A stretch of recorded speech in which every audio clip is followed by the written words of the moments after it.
sådan noget som det her velfærdsteknologi, det er jo en af de ting, der gør det rigtig, rigtig spændende at deltage i. Videnskabsetisk komité, det her det er jo en af de ting, som jeg ser giver mening for borgerne, og som giver en meget bedre oplevelse frem for den gammeldags måde at gøre ting på.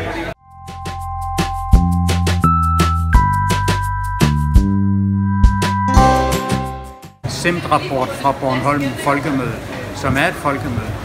Rigtige patienter, rigtige borgere, rigtige mennesker diskuterer løsninger.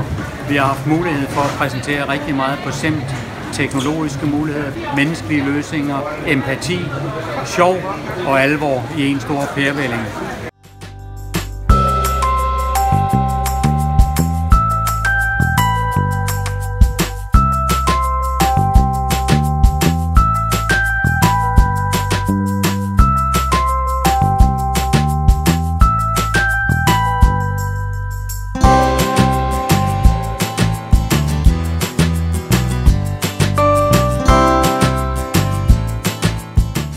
Jeg kan kun sige, at medarbejderne har gjort en fantastisk indsats.